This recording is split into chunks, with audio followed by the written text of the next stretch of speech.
রয়েছি কোলাঘাট ব্রিজে, আর ঘড়িতে এখন বাজে 6:27। আর আমি কোথায় যাচ্ছি সেটা বলছি, আর জানার জন্য প্রথম থেকে ভিডিও দেখতে হবে। তো তোমরা থাকো, আমি প্রথম থেকে ভিডিওটা নিই। Good morning. ফাইনালি অনেক দিন বাদে একটা প্ল্যান করে বেরিয়ে পড়েছি। বাইক সব কিছু রেডি, এখন জাস্ট বেরোবার পালা। আর এদিকে ফোন এসে গেছে অরুণাবর, যেখানে দাঁড়াবার সেখানে দাঁড়িয়ে ও রয়ে গেছে, মেবি পৌঁছে গেছে। আর আগে আমি যেতে যেতে সব কিছু আপডেট দিচ্ছি।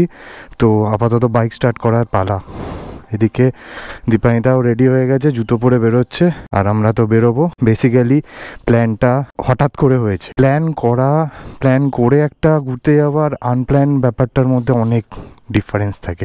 তো কী ডিফারেন্স কী আছে সব আগে যেতে যেতে আমি বলবো। তো আপাতত রেডি হই, বাইক স্টার্ট করি, তোমরা সঙ্গে থেকো। আসছি। জয় বাবা লোকনাথ গোপাল গোবিন্দ। তো ফাইনালি বেরিয়ে পড়লাম। কোনো প্ল্যান ছিল না, কিছু ছিল না, হুট করে সব কিছু প্ল্যান করে বেরিয়ে পড়লাম। মন খারাপের কিছু জিনিস থেকে বেরিয়ে ছোট ছোট কিছু ট্রিপ হয়, সেই ট্রিপ থেকে এই খুশিগুলোকে টেনে বার করতে হয়, আর কিছুই না। কোথায় যাচ্ছি সেটা হলো দুবলাগড়ি, উড়িষ্যা। রুট আমি আগে বলছি, তার আগে বলে দিই অরুণাব অ্যাজ ইউজুয়াল যেখানে দাঁড়ানো সেখানে দাঁড়িয়ে রয়েছে। আমার লেট হয়ে গেছে বেরোতে একটুখানি। অরুণাব আর আমি এখান থেকে মিট করে ওখান থেকে একটা বন্ধু আসবে। তারপরে অভিক দাঁড়িয়ে রয়েছে ধুলাগড়, ওখান থেকে ধুলাগড় থেকে ওর সঙ্গে দেখা হবে। আমরা মেন রোডে উঠে গেছি, ঘড়িতে বাজে 4টে বাজতে 1 মিনিট বাকি। বেরোবার কথা ছিল 3:45, তো অলরেডি 10 মিনিট মতন লেটে চলছি।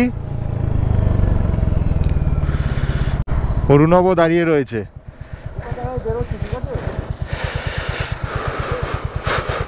তো এখান থেকে ফাইনালি বেরিয়ে পড়েছি সোনারপুর ব্রিজ। এবার আমরা উঠবো।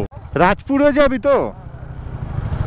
এখান থেকে আমরা বেরোবো, দ্বিতীয় হুগলি সেতু হবে, দ্বিতীয় হুগলি সেতু থেকে কোলাঘাট থেকে খড়গপুরের ওখান থেকে জলেশ্বর হয়ে আমরা ঢুকবো। বালাসোরের আগে হলদিপদ বলে একটা জায়গা আছে, ওখান থেকে বাদিক নিয়ে আমাদের যেতে হবে দুবলাগড়ি। বেসিক্যালি বাগদারি থেকে 10 কিলোমিটার অ্যাপ্রক্স মোটামুটি ডিস্টেন্সে একখানা বিচ, যেটা এখন অতটা পপুলার ছিল না, মোটামুটি এই টাইমে পপুলার হয়ে গেছে। এরপরে আরও বেশি ভিড় হবে। তো জায়গাটা খুবই ভালো। গেট ডেসক্রিপশান বক্সে সব ডিটেলগুলো দিয়ে দেবো, কোন হোটেলে কি রয়েছি না রয়েছি। তো আমরা এখন ঘড়িতে মোটামুটি 4:04 বাজে। একটু আলো ফুটুক, তারপর বাদবাকি আমি ডিটেল সব কিছু দেখাতে থাকবো। তো আপাতত চলো টাটা, বাকিটা যেতে যেতে দেখা হবে আলো ফোটার পরে।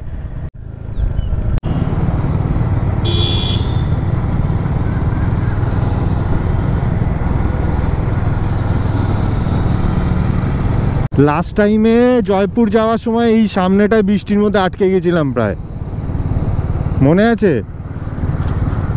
এই ক্রসিংটার পরে মোটামুটি আলো ফোটার টাইম হয়ে গেছে। আর কলকাতাকে টাটা বাই বাই করে হাওড়াতে ঢুকবো। দ্বিতীয় হুগলি সেতু এসে গেছি। কিছু কাজ চলছে দ্বিতীয় হুগলি সেতুতে। আর কিছুদিন আগে গিয়েছিলাম বাইক নিয়ে, তো দেখছিলাম ওখানে কিছু কাজ চলছিল। জানি না এখন ঠিক হয়ে গেছে কি হয়নি। মোটামুটি সকাল হলেও ভালোই ট্রাফিক রয়েছে। আর একটা জিনিস দেখছি, প্রচণ্ড পোকা উঠছে। হেলমেটের ভাইজার খুলে চালাতে পারছি না, প্রচণ্ড পোকা এসে লাগছে। আমি দেখাতে পাচ্ছি না ক্যামেরায়, ভাইজারের মধ্যে পোকা ভরে রয়েছে। আলো আস্তে আস্তে ফুটছে, ভিউটা কি লাগছে জাস্ট ওয়াও। এরপরে যদি সূর্য ওঠে একটা গোল্ডেন কালারের শেড চলে আসবে, ফাটাফাটি লাগবে।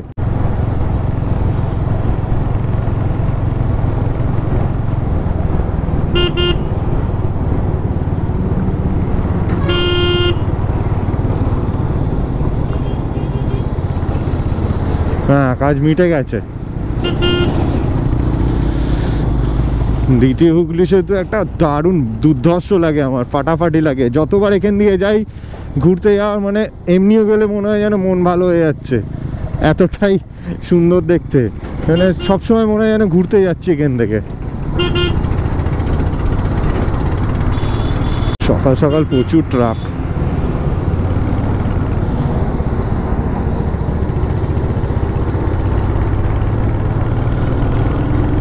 ওয়াও কি লাগছে ভিউটা। আর এই সাইড দিয়ে ছোট ছোট তারার মতন জলের উপরে, আর তার রিফ্লেক্ট করছে, ফাটাফাটি লাগছে। ক্যামেরায় কতটা জাস্টিফাই করতে পারে জানি না, কিন্তু চোখে দেখাটা যে আনন্দ মজা সেটা ক্যামেরা ক্যাপচার করতে পারে না। ভিডিও দেখার থেকে ঘুরতে যেতে বেশি মজা পায় মানুষ। আর ছুটি পেয়েছি তাই ঘুরতেও চলেছি। অ্যাকচুয়ালি প্ল্যান হুট করে হয়নি, তোমাদের কিছু কথা বলার ছিল সেটা আমি বলছি আগে থাকতে। দুবলাগড়ির প্ল্যান হুট করে হয়েছে। এখান থেকে দুবলাগড়ি যেতে মনে হয় মেবি 4খানা টোল পড়ে, ইনক্লুডিং এই টোলটা। তো এরপরে মনে হচ্ছে আরও 3খানা টোল আছে। দেখতে দেখতে তো সাঁতরাগাছি পার হয়ে গেছি। অরুণব একটুখানি এগিয়ে গেছে না পিছিয়ে রয়েছে আমি বুঝতে পারছি না। আমি তো এগোচ্ছি, আমি বুঝতে পারছি না যে দাঁড়াবো কি দাঁড়াবো না। তো ঠিক আছে একটু এগোই। আমার মন বলছে ওরা আগেই রয়েছে। ওই তো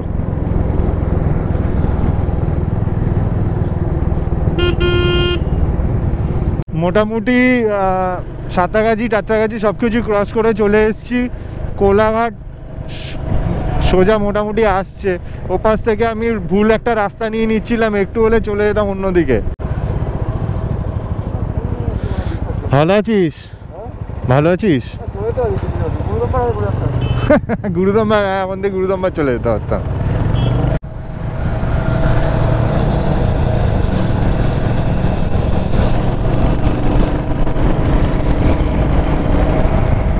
ভাইজারে পুরো ধুলো ময়লা, গ্লাভসে দেখা যাচ্ছে কিনা জানি না, প্রচণ্ড ধুলো। আমার যে টিভিএস এর গাড়িটা ওটা তো খারাপ হয়ে গিয়েছিল, তো তড়িঝড়ি করে আমি চেঞ্জ করে এই গাড়িটা নিলাম। বেসিক্যালি প্ল্যান ছিল আমার আর অরুণাবর স্পিতি যাওয়ার। তো হিমাচলের স্পিতির প্ল্যান অলমোস্ট হয়ে গেছিলো, এর তার সঙ্গে কথাও বলে নিয়েছিলাম। প্ল্যানটা ক্যান্সেল কেন হলো আর মাঝখানে ইউটিউব থেকে 1-2 মাসের জন্য পুরো গ্যাপ কেন হলো, পুরোপুরি অ্যান্সার এখানেই বেরিয়ে যাবে। যে ব্লগ দুটো দেখেছিল ডিসেম্বর আর জানুয়ারি মাসে, চণ্ডীগড়ের ব্লগটা, তো ওই টাইমে মানে ফিরে এসেছিলাম জানুয়ারির লাস্টের দিকে। তো তারপরে আমার বাবার শরীরটা একটু খারাপ যায়, আর 1 ফেব্রুয়ারিতে আমার বাবা আমাদের ছেড়ে চলে যায়। সেই মেন্টালি সব দিক থেকেই ভেঙে পড়েছিলাম, পুরো ফ্যামিলি বেসিক্যালি ভেঙে পড়েছিল। হুট করে চলে যাওয়ার জন্য কার্ডিয়াল অ্যারেস্ট হয়েছিল, তাই জন্য পুরো গ্যাপ। আমাদের স্পিতি প্ল্যান ক্যান্সেল করে দিয়ে আমি আমার মানে ইউটিউবে সব ভিডিও ভেবেছিলাম যে আর কিচ্ছু ইচ্ছা করছিল না, সব কিছু থেকে মন চলে গেছিলো আমার। তো আলটিমেটলি আস্তে আস্তে যখন সব কিছু টাইম কাটতে থাকতে, টাইমের পরে আস্তে আস্তে সব কিছু যখন রিকভারি, তো বলতে পারবো না ইমোশন, এই ইমোশনটা কখনো মানে আমি কি করে বোঝাবো যে এই ইমোশন থেকে মানুষ রিকভারি কি করে করে। তো চলতে হবে, অফিস সবই একটুখানি ইম্প্যাক্ট পড়েছিল আমার। তো তারপরে সব কিছু নর্মালি চলছিল। তো অরুণাব বললো যে ভাই ছোটোখাটো কিছু জায়গা থেকে ঘুরে আসি। তো কোথায় ঘুরে আসি, কি করে আসি, এখনও মানে মাথা কাজ করছিল না, ঠিক চলছিল না। কিছু জিনিস আরও কিনি, যেরকম আমি ক্যামেরা চেঞ্জ করি, গোপ্রো হিরো 10 কিনলাম আমি। আর পুরো বলতে গেলে এখন গিয়ার্সে মানে বাইক চালাচ্ছি, সেই গিয়ার্সের মধ্যে পুরো কমপ্লিট করে নিয়েছি। জুতো আগে ছিল, জ্যাকেট তো ছিল, হেলমেট তো ছিল, গ্লাভস এটা তো ছিলই। তো রাইনক্সে একটা রাইডিং প্যান্টও কিনে নিই। আর যে পুরনো ক্যামেরাটা ছিল SJ ক্যাম, ওটা এইখানে লাগাবার জন্য এই একটা স্ট্যান্ডও লাগিয়ে নিই, পরে আমি লাগিয়ে দেখাবো। আর আমি জানি না কত ভালো ফুটেজ আসছে। এর আগে একটা ছোট্ট ব্লগ দিয়েছিলাম গুরুদম্বা প্রিপারেশন, ওটা তোমরা দেখেছো। ওখানে আমি এই গোবরা ফার্স্ট টেস্টিংয়ের জন্য আমি দেখেছিলাম, ভালো দেখেছিলাম যে ভালো ফুটেজ এসছে।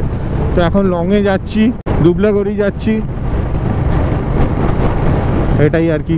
এইটাই প্ল্যান করে, মানে প্ল্যান বেসিক্যালি বলবো না, এটা হুট করে প্ল্যান হয়েছে। তো হঠাৎ করে বললো যে যখন যাই চ একদিনের জন্য যাই। তো আমাদের বেসিক্যালি ছোট্ট একটা ফ্যামিলি, আমি, দীপান্বিতা আর মা। তো তো মাকে ছেড়ে বেশি দিনের জন্য যেতে ইচ্ছা করছিল না। অরুণাও বললো যে একটুখানি ম্যানেজ করতে পারবি না, তো ম্যানেজ করেছি একটুখানি হলেও ম্যানেজ করেছি। সেটা হলো একদিনের জন্য যাচ্ছি ধুবলাগড়ি, আজকে কালকে ফিরবো, হুট করেই প্ল্যান হয়েছে। যে কথায় আছে না যে প্ল্যান করে যেই জিনিসটায় বেশি মজা, তার থেকে বেশি মজা হুট করে প্ল্যান করে যেতে। তো এই টুকটাক বেরোচ্ছি, এতেই মন একটুখানি ভালো হবে আর কিছু। এছাড়া তো ওই ঘাটতি তো কখনোই পূরণ হবে না না। তো ঠিক আছে, মজা করব। সামনে ধুলাগড় টোল, ওখান থেকে অভিক, ওদের সঙ্গে দেখা হচ্ছে। অরুণাবু আগে বেরিয়ে গেছে, আমি পিছনে তোমাদের সাথে কথা বলতে বলতে টুকটুক টুকটুক করতে এগিয়ে চলেছি। আর দেখতে দেখতে তো আলো ফুটেও গেল, এখন ঘড়িতে 5:30 মোটামুটি। সকালবেলা এই ঠান্ডা ঠান্ডা ওয়েদারের মধ্যে বাইপাসের মধ্যে বাইক চালানোর একটা আলাদা মজা। Chennai 1649 kilometre, almost 1 kilometre toll এসে গেছি। অভিক এসছে কিনা আমি এটা জানি না, আশা করছি এসে গেছে। অভিজ্ঞতা এপারে না ওপারে সেটা তো বুঝতে পারছি না, ওপারে গিয়ে একবার ফোন করে নেবো।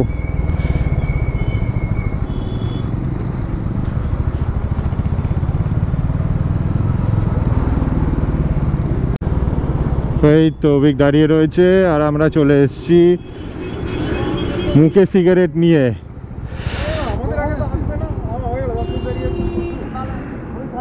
ভাই ভালো আছিস?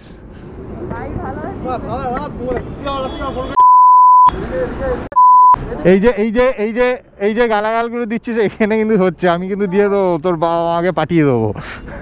আর এই যে সিগারেট খাচ্ছিস এসব দিয়ে দেবো। ইস,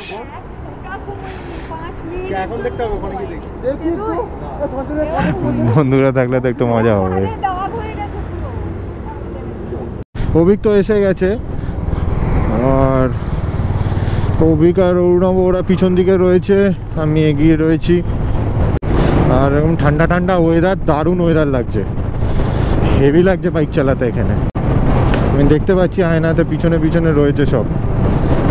এরপরে রয়েছে অরুণাব, তার পিছনে অভিক রয়েছে। আজকের সাথী আমার সঙ্গে রয়েছে দীপান্বিতা। ভালো আছো? ঘুমাচ্ছে, রাতে 2 ঘন্টা মাত্র ঘুম হয়েছে। আর আমার 1 ঘন্টা চোখ লেগেছে, অরুণাব ঘুম থেকে তুলে দিয়েছে। যদিও শয়তানিটা আমি করেছি, কি রাতে ওর ঘুম আমি ভাঙিয়ে দিয়েছি, আর ভোরবেলা ও আমার ঘুম ভাঙিয়ে দিয়েছে। এই নিয়ে তর্কাতর্কি হচ্ছিল তখন অভিকের সঙ্গে, কারণ ওখানেও অভিককেও রাতে ডাকা হয়েছিল। বন্ধুদের মাঝখানে এই একটা তো মজা থাকবেই, একে জ্বালাবে ওকে জ্বালাবে। ওফ ভাই কি লাগছে, অনেক দিন পর বেরোলাম। সেই লং ডিস্টেন্সে ঘুরতে গিয়েছিলাম বলতে জয়পুর ফরেস্ট, তারপরে এই মাঝখানে শুধু বাইক খারাপ নিয়ে একটুখানি জুবুদুবু প্ল্যান হয়েছিল স্পিতি থেকে ক্যান্সেল করলাম। তারপর হট করে প্ল্যান করে এখন যাচ্ছি ধুবলাগড়ি। অ্যাকচুয়ালি কেন প্ল্যান, একটুখানি সি বিচে যাওয়ার ইচ্ছা করছিল বেসিক্যালি, কিন্তু সেই মন্দারমণি যাব, তালসারি যাব, বকখালি যাব, দীঘা যাব, অনেকবার গেছি, অনেকবার, এর ইচ্ছে করছিল না। বাগদার প্ল্যান হয়েছিল, তারপরে বললাম যে বাগদার থেকে বেশি একটুখানি ফাঁকা জায়গা হয়ে যাবে, সেটা হলো ধুবলাগড়ি। তো ওখানে একটু নিরিবিলির মধ্যে থাকবো, আর কিছু না। যদিও কালকে আমাকে ফোন করেছিল হোটেল থেকে এক্সট্রা কি খাবার জন্য, তো তখন জিজ্ঞাসা করেছিলাম ওয়েদার কীরকম, ট্যুরিস্ট কীরকম। তো বলছিল মোটামুটি ভালোই ভিড় রয়েছে, 30 জনের মতন, আরও নাকি গেস্ট আসবে 50 জন, মানে আজকে পুরো প্যাকড আপ থাকবে মোটামুটি। ভিড় তো থাকবে, বিচ আজকে এখন ফাঁকা থাকবে কি থাকবে না জানি না, মোটামুটি রাস্তা আপাতত ফাঁকা। আর এপাশে অভিক যাচ্ছে আর ওপাশে অরুণাব যাচ্ছে, মন রিফ্রেশ হয়ে যাচ্ছে। যত অফিসের চাপ, দুশ্চিন্তা, সব কিছু এই ঘোরার মাধ্যমে যেন ওয়াশ করে দিচ্ছি। দেখতে দেখতে অনেকটা পথই চলে, এখন ঘড়িতে মোটামুটি 6টা বাজতে যায়, 5:52 বাজে। আর এই আকাশ ভাই, আকাশে নীল আকাশের মধ্যে ছোট্ট ছোট্ট ক্লাউড, সাদা কালো ক্লাউড পুরো একটা প্যারালালি রয়েছে। আমি জানি না ক্যামেরায় কতটা ভালো আসছে, কিন্তু দেখতে খুব সুন্দর লাগছে। যত নীল আকাশ আর সাদা তার মধ্যে মেঘ থাকবে তত সুন্দর ক্যামেরায় ছবি আসে, ভিডিও আসে। আর মেঘলা থাকলে তো একদমই আসে না। আমি যখন মন্দারমণিতে গিয়েছিলাম ব্যাকপ্যাকার্সে, যে উডেন হাউসের ওই যে ব্লগটাতে তোমরা দেখেছিল, একদম মেঘলা, পুরো আকাশের কোনো সৌন্দর্য মতন কিছু ছিল না। ওই দিকটা আবার একটু মেঘলা আছে। আমি জানি না ওয়েদার কীরকম আছে। ওইদিকে বললো ভালোই আছে, রাতের দিকে ভালো, মোটামুটি ঠান্ডা। কিন্তু আপাতত তো ভোরবেলা রয়েছে, ছটার সময় তো মোটামুটি ওয়েদার ভালো থাকবেই। বেলার দিকে বুঝতে পারবো কতটা হিট দিচ্ছে আমাদের সূর্যি মামা।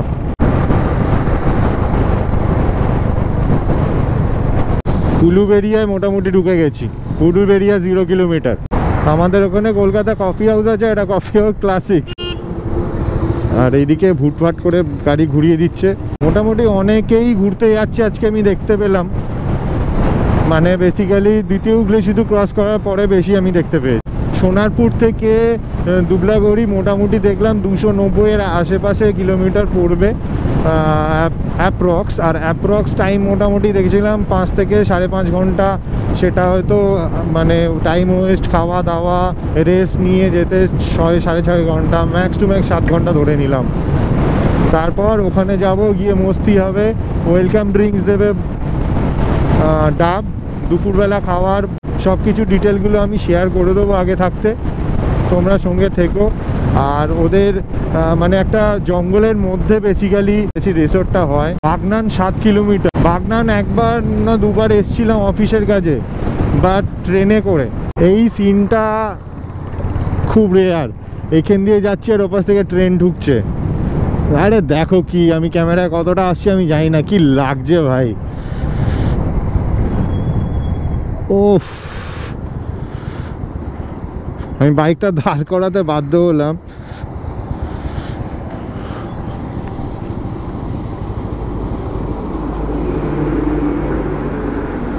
জাস্ট ফাটাফাটি। তো কোলাঘাটে পৌঁছে গেছি, খাওয়ার জন্য চলেও এসেছি। খুব খিদেও পেয়ে গেছে মোটামুটি। কি হয়েছে, কি হয়েছে, কি বলছিস? হ্যাঁ, এটা সরাতে বললাম তো, পরে ধরতাম ওকে আমি। এইগুলো রেকর্ড করেছি, সব দিয়ে তো।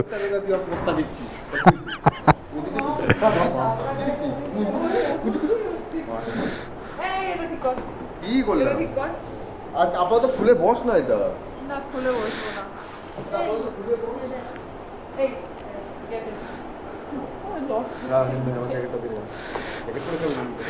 অর্ডার দে, খিদে পেয়েছে খুব। বিরিয়ানি। অবিক বলছে ধোসা খাবো।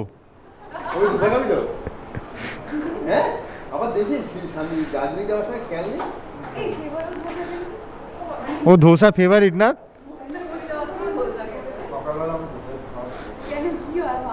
ফাইনালি খাওয়া দাওয়া করলাম, ব্রেড টোস্ট, পোচ আর কফি এই সোনার বাংলা হোটেল থেকে।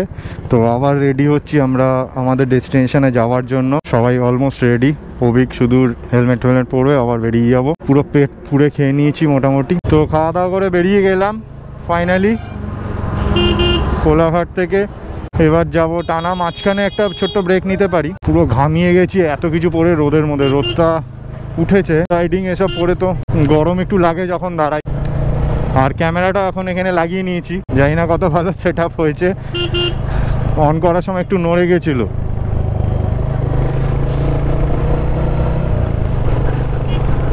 খড়গপুর সোজা হলদিয়া এই পাশে।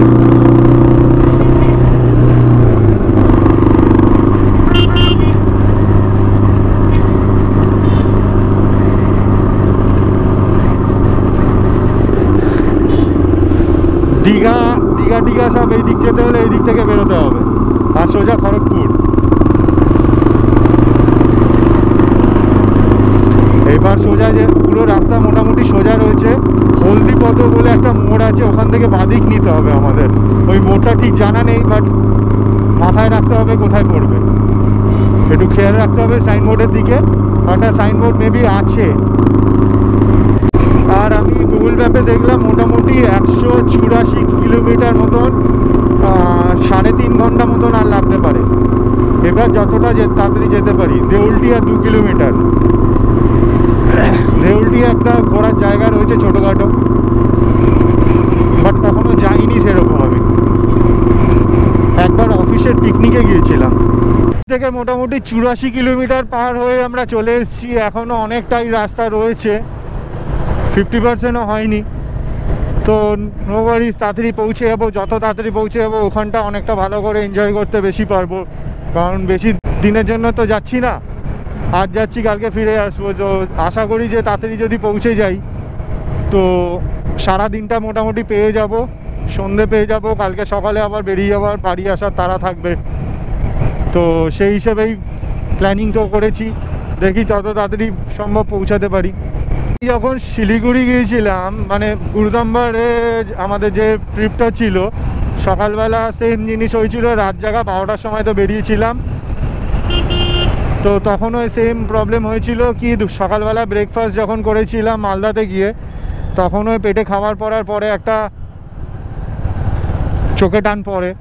তো আস্তে আস্তে ঠিক হয়ে যায়, অ্যাক্টিভ থাকে। তো তাই জন্য আমি ক্যামেরাটা অন করে একটু বকবক করছি তোমাদের সাথে।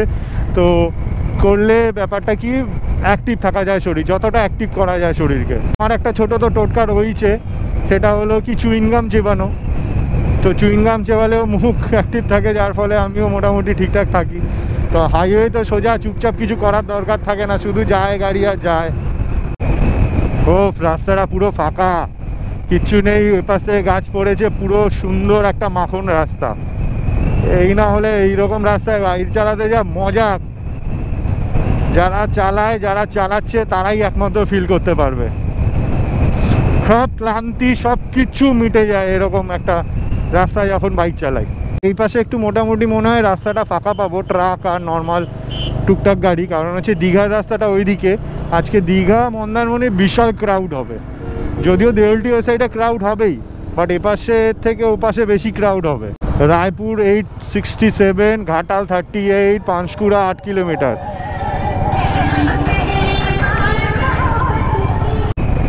রাস্তা পুরো ফাঁকা, দারুণ রাস্তা। গ্যাঞ্জামের থেকে এরকম রাস্তায় বাইক চালানো একটা আলাদা মজা। খড়গপুর সোজা রাধামোহনপুর এই সাইডটা পড়েছে, আর সোজা খড়গপুর চলে গেছে। রাস্তা খুব সুন্দর, খুব গ্রিনারি। এই পাশে ধানক্ষেত, এ পাশে ধানক্ষেত। আই উইশ আমার কাছে ড্রোন থাকতো।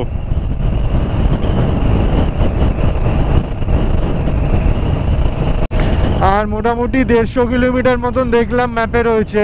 তো দেখতে দেখতে অনেকটাই পৌঁছে গেছি,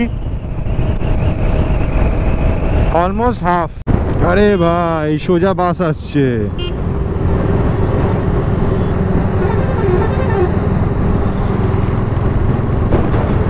দেবরা এদিকে, পুরী সোজা। এটা কি মারোতালা ব্রিজের তলা থেকে ক্রস করে পাশে, পুরী সোজা একেবারে।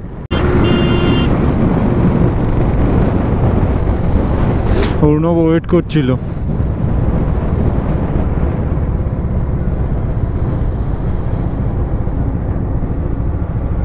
আর এইখান থেকে দেখতে পাচ্ছ এটা হচ্ছে লাস্ট টোল প্লাজা, আমাদের 4 নম্বর টোল প্লাজা। এটা ক্রস করবো, এরপরে আর কোনো আপাতত টোল থাকবে না। তারপরে ওখান থেকে এগিয়ে হলদিপথ পড়বে, হলদিপথ থেকে আমাদের বাদিক থেকে নিতে হবে এই রাস্তাটা। আর 500 মিটার দূরে মোটামুটি টোল একটা পড়বে। তো একটুখানি এখানে রেস্ট নিয়ে নিচ্ছি, অনেকক্ষণ টেনেছি। অ্যাকচুয়ালি আমারই ভুল ছিল, 4টে টোল না, টোটাল 5টা টোল পড়বে। আর আমি ব্যাটারিও চেঞ্জ করে নিয়েছি, আর 5 নম্বর টোলও আমরা ক্রস করে গেছি।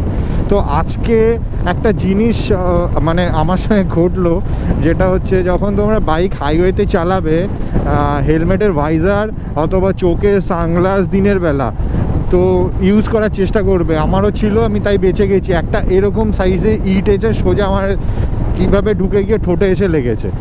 ঠিক আছে, লেগেছে, ঠোঁটে ব্যথা করছে প্রচণ্ড, বাট ইটস ওকে। বাট চোখে ফোকে লাগলে কি হতো সেটাই ম্যাটার করছে। তো সেই জন্য ভাইজার নামিয়ে চালাটা বেটার, বা চোখে একটা অ্যাটলিস্ট যদি ভাইজার তুলেও চালা হওয়ার জন্য একটা সানগ্লাস ইউজ করাটা বেটার হবে। এমনি তো ধুলো উড়ে এসে চোখে পড়ে, সেটার জন্য তো দরকার পড়েই। বাট তাও সেফটি ম্যাটার্স। ও এই সাইডটা দেখো, এই সাইডটা দেখো,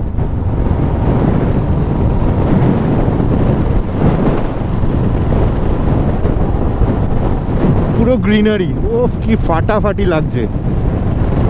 এইগুলোই দেখার জন্য তো অ্যাকচুয়ালি বেরোতে হয় ঘুরতে। আমি ব্যাটারিটাও চেঞ্জ করে নিয়েছি, এই সিনসিনারিটা তো মিস করাতে পারবো না না। তো আমরাও যাচ্ছি, সঙ্গে তোমরাও থাকো, আর এই সুন্দর ফাঁকা রাস্তা, দুদিকে গ্রিনারিটা এনজয় করতে করতে চলো।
তো ফাইনালি হলদিপোদর মোড়ে এসে গেছি। এখানে একটা সাইনবোর্ড আছে বড়, আমি ক্রস করে গেছি তাই দেখাতে পারলাম না। তো এইখান থেকে সোজা যেতে হবে না, এই নিচ থেকে যেতে হবে। তো বেসিক্যালি আমি এটা বলার জন্য এখানে দাঁড়িয়েছি কি, প্রতিটা যে রাস্তা রয়েছে না, তার পাশে এরকমই একটা করে রাস্তা রয়েছে, সব সেমই দেখতে লাগছে। তো একটুখানি এটা সাইনবোর্ডটা খেয়াল করবে, তারপরে বাদিক নিয়ে আগে ডেস্টিনেশনে বেরিয়ে যাবে।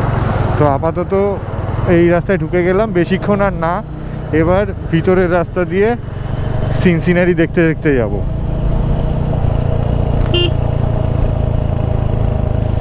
এবার কোন দিকটা যেতে হবে ঠিক আমি জানি না, মনে হয় ব্রিজের তলা থেকে ডান দিক, না বাদিক বাদিক বাদিক বাদিক।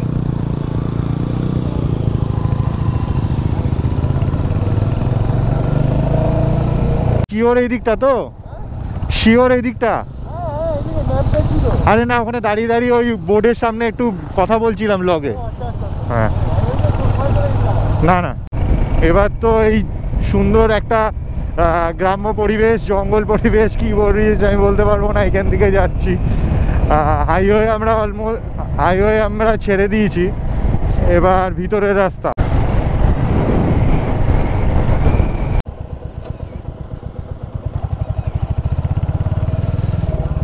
বর্ষাকালে এই রাস্তাগুলোর হাল কী হবে সেটা দেখে বোঝা যাচ্ছে। আর এখন ধুলো পুরো,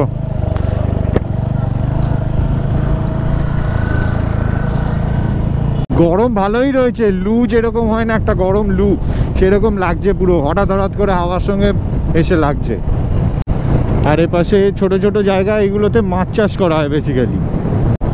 খুইলি শাহী, ছোট ছোট মনে হয় গ্রামের নাম এগুলো, আর প্রতিটা গ্রামের নামের পিছনে শাহী কথাটা কমন আমি দেখলাম। ভালো না, একদম ভালো না রাস্তা। ভেবেছিলাম ওই রাস্তা থেকে উঠে ভালো রাস্তায় উঠবো, একদম ভালো না। সোজা আঁকা বাঁকা রাস্তা, একটা আর্টিস্টিক একটা গাছ, আর এপাশে ধান ক্ষেত, এপাশে নিচু ফাঁকা জমি। ওফ কি লাগছে। আর সামনে একটা জল ছিল, সামনে দিয়ে একটা বক উড়ে যাচ্ছিল, ক্যামেরাটা যদি অন থাকতো একটা দারুণ ভিডিও আসতো। আর সব থেকে বড় খারাপ তো রাস্তা, আর বাম্পারে ভর্তি।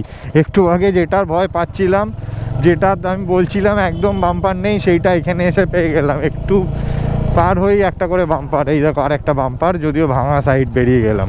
পুরো অফরোডিং হয়ে গেল। এখানে যদি বৃষ্টি কাদা, বর্ষাকালের বৃষ্টি কাদা থাকে তো পুরো আর কথা নেই। ফাইনালি এসে গেছি, ফাইনালি।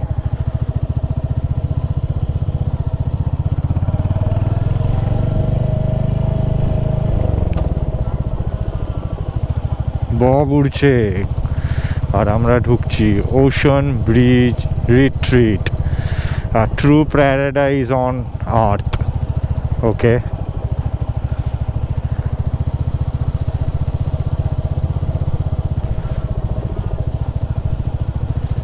জানি না কোথায় বাইক পার্কিং বা কি আছে।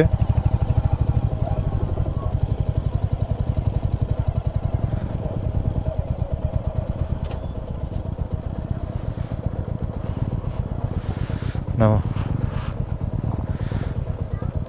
সব ডকুমেন্ট পার্ট আমরা রেডি করে সাইন ফাইন করে নিয়েছি, এখন রুমের দিকে এগোচ্ছি, রুমে যাচ্ছি। তো ডকুমেন্ট তো সব দেওয়া হয়ে গেছে, এবার একটু রেস্ট নেবার আগে তো স্নান ফান করে ফ্রেশ হবো, রেস্ট পরে আগে খাওয়া দাওয়া করবো। প্রচণ্ড খিদে পেয়েছে আর ওয়েদার গরম রয়েছে, বাট ভালো লাগছে পুরো।